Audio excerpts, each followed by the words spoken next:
કેમ છો? મજામાં? જય Shri Krishna. So today I am here with the new lecture of chapter number 3 current electricity. तो आज हम जो पढ़ने वाले हैं वो एक बेसिकली प्रैक्टिकल इंस्ट्रूमेंट है या एक्सपेरिमेंटल डिवाइस है जिसका यूज लेबोरेटरी में होता है to find the unknown resistance.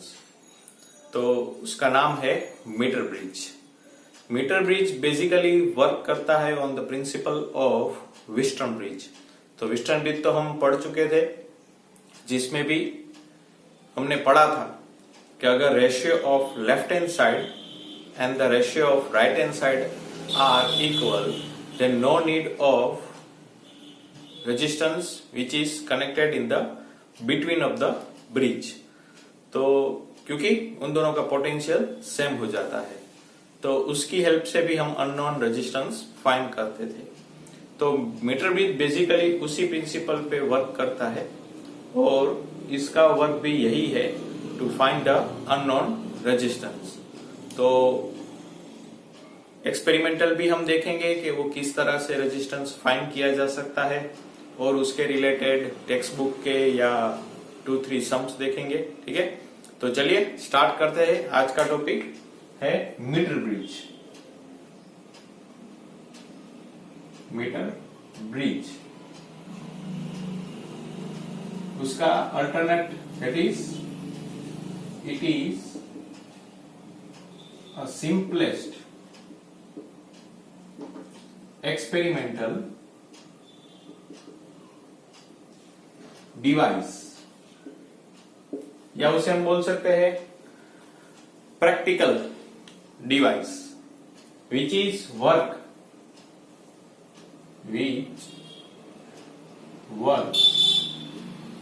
on the principle of Wheatstone bridge. सो अगर आपको याद ना हो तो व्हीटस्टोन ब्रिज में हमने देखा था ये ए R1, B, ये C,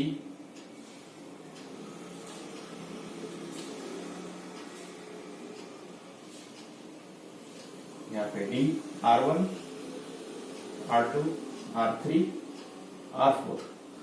तो जैसे कि हमने देखा था कि इन दोनों का ratio R1 upon R2 is equal to इन दोनों का रेशियो R3 अपॉन R4. अगर ये दोनों सेम हो तो यहाँ पे जो रेजिस्टेंस R5 है उसकी जरूरत नहीं रहती और यहाँ पे करंट पास नहीं होता, क्योंकि यहाँ का जो पोटेंशियल है B और D पॉइंट का वो कैसा होता है? सेम. अगर पोटेंशियल सेम हो तो कोई भी करंट उसमें से पास नहीं होता. ठीक है, तो ये बेसिकल प्रिंसिपल था ऑफ व्हीटस्टोन ब्रिज. तो चलिए अब स्टार्ट करते हैं मीटर ब्रिज. मीटर ब्रिज की फिगर एक्सपेरिमेंटल किस तरह से होता है वो देखेंगे. चलिए तो अब देखते हैं मीटर ब्रिज कैसा होता है. हमें एक वायर लेना है जिसकी लेंथ है 1 मीटर. ये वायर कितना है? 1 meter is equal to 100 centimeter. ये वायर हमें कैसा लेना है? Which is uniform cross section, और वायर ऐसा लेना है जो इंडिपेंडेंट हो टेम्परेचर से, जैसे कि एलोय. एलोय कौन सा? Manganese constantan which does not depend upon temperature. अब ऐसा क्यों? क्योंकि इस वायर में से करंट पास करेगा. अगर करंट पास करेगा तो उसमें हीट प्रोड्यूस होगी.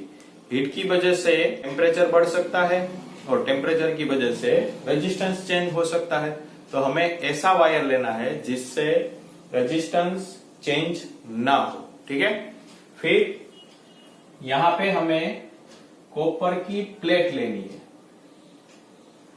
इस तरह से राइट एंगल में। सेम प्लेट हमें यहां पर भी लेनी है।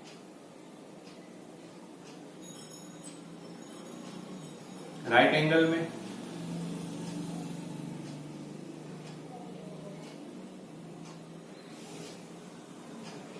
यहां और एक प्लेट लेनी है। मेटालिक प्लेट भी ले सकते हैं। यहां पे हमें कनेक्शन देना है। यहां पे हम कनेक्ट करेंगे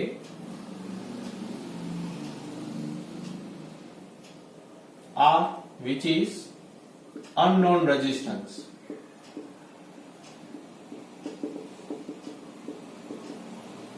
यहां पे हम करेंगे S कनेक्ट,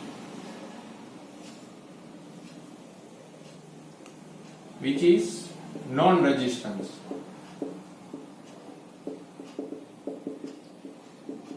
कई बार S की जगह पे हम रेजिस्टेंस बॉक्स भी कनेक्ट करते हैं। रेजिस्टेंस बॉक्स इस तरह का होता है। यहां से हम रेजिस्टेंस चेंज कर सकते हैं, ऐसे की है। जो चाहिए वो रेजिस्टेंस निकाल लो, ठीक है। उस तरह का एक रेजिस्टेंस बॉक्स आता है, तो उसे आर बॉक्स भी कहा जाता है। वो यहां पे कनेक्ट होता है। फिर यहां पे एक स्केल कनेक्ट करनी पड़ती है।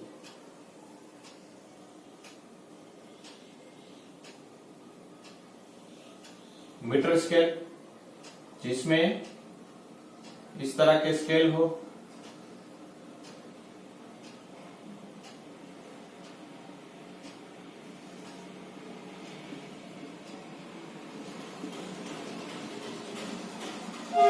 ठीक है, ये स्केल भी 1 मीटर की होनी चाहिए। अब यहाँ पे मिड पॉइंट में और एक कनेक्शन देना है। यहाँ पे हम बोल देंगे ए, ये बी, यहाँ पे सी। यहां से एक वायर कनेक्ट करना है, उसके साथ गैल्वेनोमीटर कनेक्ट करना है, और गैल्वेनोमीटर के साथ एक कनेक्ट करना है जो एक पेन जैसा आता है, जिसमें यहाँ पे नाइफ जैसा नुकीला होता है, ठीक है। वो हमें इस पे पुट करना है। अब कई बार प्रैक्टिकल में बच्चों को बताया नहीं जाता, तो बच्चे क्या करते हैं, इसमें ऐसे घुमाते हैं। घुमाने से क्या होता है, वो नाइफ जैसा होता है, तो वायर छिल जाता है, तो वायर का क्रॉस सेक्शन एरिया चेंज हो जाएगा, तो उसका रेजिस्टेंस भी चेंज हो जाएगा। हमें सिर्फ पुट करना है, जहां पे बारी बारी ऐसे पुट करना है। यहाँ पे घिसना नहीं है, वो आपको याद रखना है, तो उसे कहते हैं जोकी। कंप्लीट। अब इसे पॉइंट करते हैं डी। अब इसके साथ एक बैटरी भी कनेक्ट की जाती है। यहां से इसका एक internal resistance,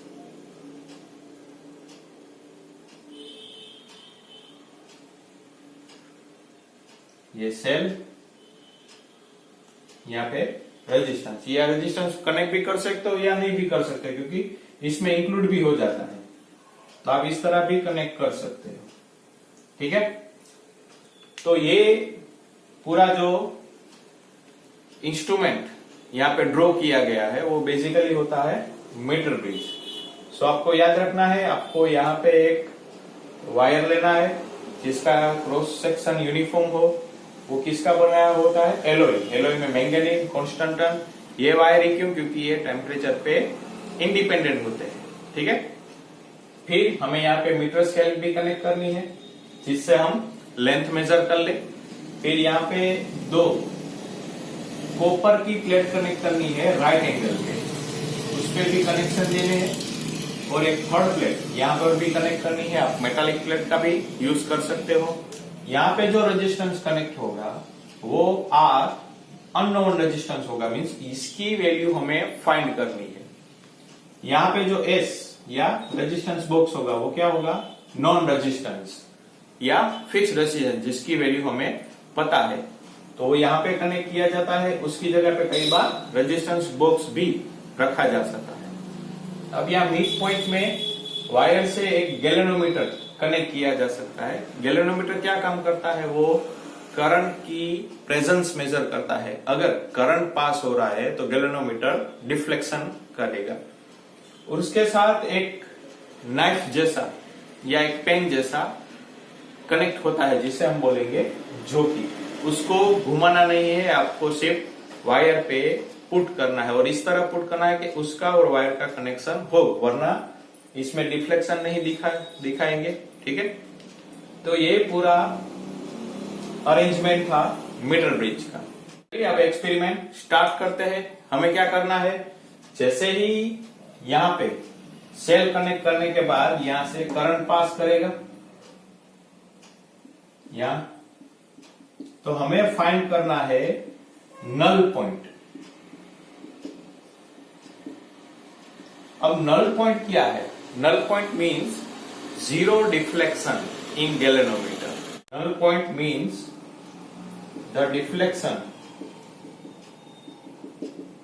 of galvanometer is 0। तो ऐसा हमें डी पॉइंट फाइंड करना है जहां पे गैल्वेनोमीटर में से कोई करंट पास नहीं होगा, और जब कोई करंट पास नहीं होगा तो उसमें से डिफ्लेक्शन भी 0 हो जाएगा। तो जब गैल्वेनोमीटर में 0 डिफ्लेक्शन होगा तब जो पॉइंट हमें मिलेगा उसे कहते हैं नल पॉइंट। नल पॉइंट से क्या होता है, ब्रिज बैलेंस है, means the ratio of left hand side and the ratio of right hand side are equal, so no current pass through the galvanometer। तो ये फिगर अगर सपोज ये null point हमें ए पॉइंट से एल लेंथ में मिला, तो यहां से कितना हो जाएगा 100 माइनस एल। तो अगर इसका हमें व्हिटस्टोन ब्रिज ड्रॉ करना है तो हम इस तरह कर सकते हैं, यहां पे सी पॉइंट, यहां पे ए, यहां पे बी, यहां पे डी, ये आर दैट इज अननोन,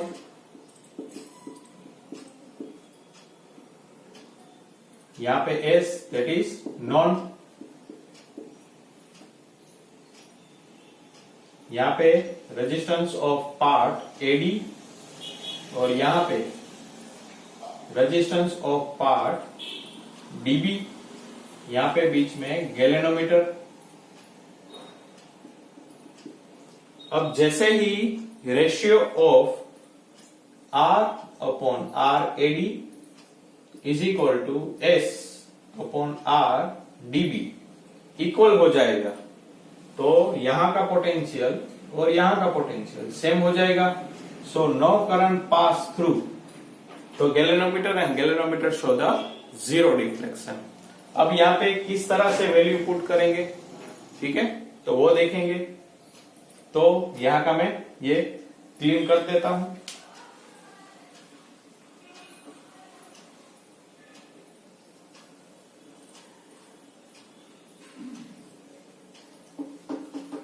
अब एक नया रेजिस्टेंस आएगा, इफ, यहां पे लिख देता हूं, इफ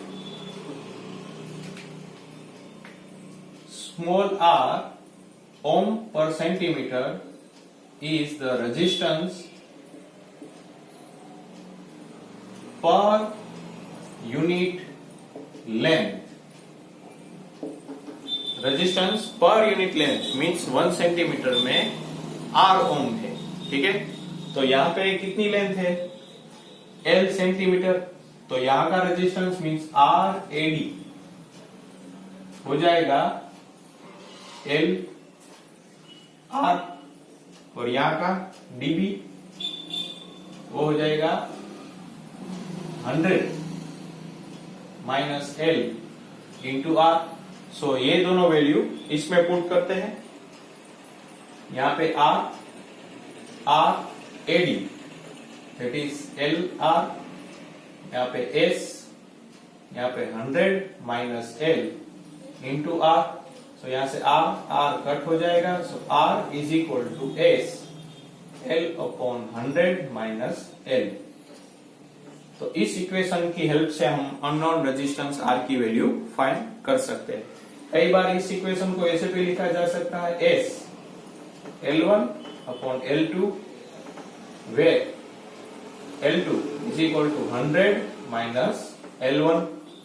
ठीक है, तो ये इक्वेशन आपको याद रखना है। इस इक्वेशन की हेल्प से हम अननोन रेजिस्टेंस फाइंड कर सकते हैं। और जब भी नो डिफ्लेक्शन आपको क्वेश्चन में दिया जाए तो no deflection method is the perfect method to find the unknown resistance. उसकी हेल्प से जो रेजिस्टेंस की वैल्यू आएगी वो एक्यूरेट आएगी। ठीक है, अब चलिए इसके रिलेटेड सम कैलकुलेट करते हैं।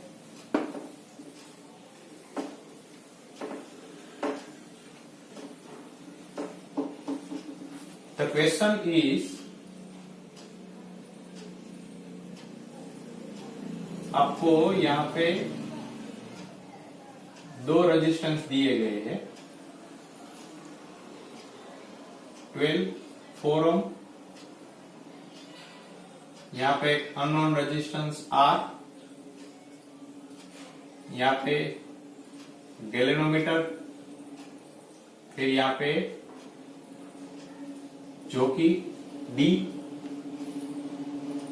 यहाँ पे सेल दिया गया है, ये 0, ये 100 सेंटीमीटर। अगर हमें नल पॉइंट दिया गया है 40 centimeter, find the value of R, the null point is at 40 centimeter. तो अगर ये 40 सेंटीमीटर पे है, L1 40 सेंटीमीटर, तो ये L2 की वैल्यू हो जाएगी 60 सेंटीमीटर। तो हमारा जो इक्वेशन है वो क्या है, this upon this is equal to this upon this. लेकिन यहाँ पे रेजिस्टेंस का एक कनेक्शन दिया गया है which is are connected in parallel. तो पैरेलल में हमें पता है R equivalent 12 into 4 upon 12 plus 4, यहाँ पे 48, यहाँ पे 16, 3 ओम। तो चलिए ये रेजिस्टेंस निकाल देते हैं और इक्विवेलेंट रेजिस्टेंस रख देते हैं 3 ओम। यहाँ पे अननोन रेजिस्टेंस R, ये वायर 0 100 सेंटीमीटर, यहाँ पे गैल्वेनोमीटर, यहाँ पे जो कि विच इज एट 40 सेंटीमीटर, ये सेल। तो ये हो जाएगा 40 सेंटीमीटर और ये हो जाएगा 60 centimeter. So now this upon this, so 3 upon 40 is equal to this upon this, so 4 R upon 60। So R की वैल्यू हमें फाइंड करनी है, 60 अपॉन 40 इंटू 3, ये कट हो जाएगा। यहाँ पे 3 2 जा 6, 2 2 जा 4, 2 2 कट हो जाएगा, तो 3 3 जा 9 डिवाइडेड बाई 2। तो R की वैल्यू हो जाएगी 4.5 ओम। कंप्लीट। तो इस तरह से आप फाइंड कर सकते हो। नाउ नेक्स्ट,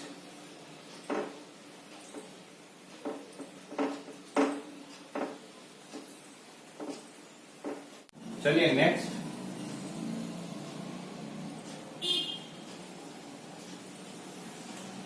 जैसा आपको एक कनेक्शन दिया गया है, यहाँ पे 2 ओम, यहाँ पे 6 ओम, यहाँ पे 3 ओम, यहाँ पे 4, यहाँ पे R, ये 0 to 100, यहाँ पे सेल, यहाँ पे गैल्वेनोमीटर, और नल पॉइंट दिया गया है आपको 25 सेंटीमीटर पे। तो आपको फाइंड करना है अननोन रेजिस्टेंस R। स्टार्ट करते हैं। पहले यहाँ का, ये तीनों पैरेलल में है तो हम पढ़ चुके हैं, 1/R इक्विवेलेंट 1/6 प्लस 1/2 प्लस 1/3। तो यहाँ पे 6 एलसीएम हो जाएगा, 1 प्लस 3 प्लस 2 यहाँ पे 3 + 2 + 1, so 6/6 is equal to 1. So 1/R equivalent is equal to 1. So R equivalent is equal to 1 ohm. चलिए ये हो गया। अब ये दोनों पैरेलल में है, तो इनका भी R equivalent multiplication 4 × R, 4 + R। तो एक सर्किट ड्रॉ कर लेते हैं यहाँ पे इक्विवेलेंट।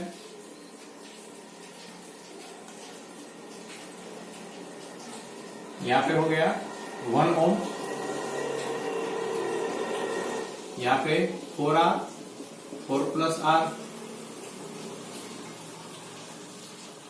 ये 0 to 100 सेंटीमीटर, यहाँ पे सेल, गैल्वेनोमीटर, और ये है 25 सेंटीमीटर। तो ये 25 हो जाएगा और ये 75। तो चलिए according to meter bridge equation, this upon this, so 1/25, and this upon this, so 4R, 4 + R divided by 75, so 1/25, 4R, 4 + R, 75, यहाँ पे 25 3 जा, so 3, 4R, 4 + R, cross multiplication 12 + 3R is equal to 4R। यहां से हो जाएगा R is equal to 12 ohm. तो इस तरह से भी हम फाइंड कर सकते हैं। नेक्स्ट क्वेश्चन, इस क्वेश्चन में हमें इस तरह की फिगर दी है और क्वेश्चन है the null point is observed at 40 centimetre.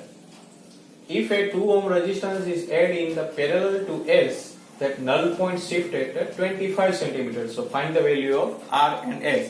दोनों की वैल्यू चेंज हो जाती है। तो पहले तो हम फिगर ड्रॉ कर ले। सो यहां से पहले एक रिलेशन डिराइव कर ले। ये 40 सेंटीमीटर, तो ये हो जाएगा 60 centimeter. So this upon this is equal to this upon this. So S is equal to R is equal to 6 × S divided by 4. So 3 × 2 = 6, 2 × 2 = 4. 3/2 S। ये एक रिलेशन मिल गया। अभी हम 2 ओम रेजिस्टेंस को यहाँ पे पैरेलल में कनेक्ट करते हैं। ये 2 ओम, ये S, यहाँ पे R, वायर 0 100 सेंटीमीटर, यहाँ पे सेल। अभी जो नल पॉइंट मिल रहा है वो कहां पे मिल रहा है? 25 सेंटीमीटर। 25, 75।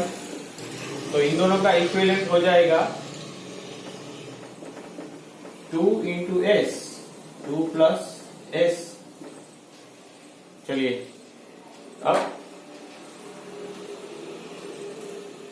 ये यहां पे कनेक्ट कर दे। 2 × S, 2 + S, यहाँ पे R, ये वायर 0 100 सेंटीमीटर, यहाँ पे सेल, और नल पॉइंट मिला है 25। Okay, so now this upon this, 2S upon 2 + S upon 25 is equal to R upon 75. So 2S upon 2 + S, 25, R upon 75, 25 3 जा। So cross multiplication 3 × 2 जा 6S, यहाँ पे R 2 + S, इक्वेशन नंबर 3। सो हमें R और S दोनों की value find करनी है। तो यहाँ पे इक्वेशन 1 की वैल्यू यहाँ पे रख दे, 6S, 3S upon 2, 2 + S। सो ये 2 यहाँ पे 12S, 3 × 2 = 6S plus 3x²।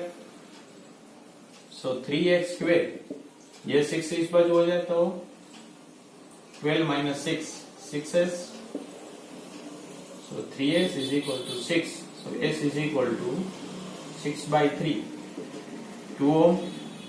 चलिए s की वैल्यू हो गई. अब put this value in equation number 1, so r is equal to 3 by 2 into 2, 3 ohm. Complete.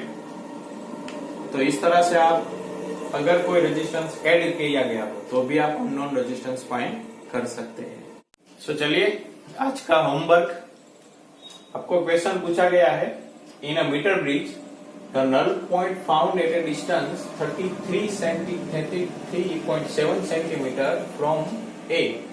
If now a resistance of 12 ohm is connected in a parallel with S, the null point shift is at 51.9 centimetre. Find the value of R and S. इस सम में आपको जो 12 ओम का resistance है वो यहाँ पे कनेक्ट करना है एस के साथ. फिर नल पॉइंट आपको मिलेगा 51.9 सेंटीमीटर पे. तो आपको आर और एस की वैल्यू फाइंड करनी है. दूसरा सम यहीं पे, ये लाइन तो यहीं तक रहेगी 33.7 सेंटीमीटर. फिर आपको 12 ओम रेजिस्टेंस कनेक्ट करना है parallel to S and null point अब आपको मिलेगा 50 सेंटीमीटर पे. तब आपको आर और एस की वैल्यू फाइंड करनी है. तो ट्राई करिए, आंसर कमेंट में लिखिए, पता चले आपने जो सीखा है वो आपको आता है या नहीं. इससे आपका ही इम्प्रूवमेंट होगा. सिर्फ ये जो वीडियो के सम है वही लिखने से आपको सेटिस्फेक्शन नहीं आना चाहिए कि मुझे बस सब आ गया. अब अगर इस सम का आंसर आपको आ जाता है तब आपको पता चलेगा कि yes I can do it. ठीक है. सो आज का लेक्चर बस इतना ही. पढ़ते रहिए, हंसते रहिए, अपने परिवार का ख्याल रखिए.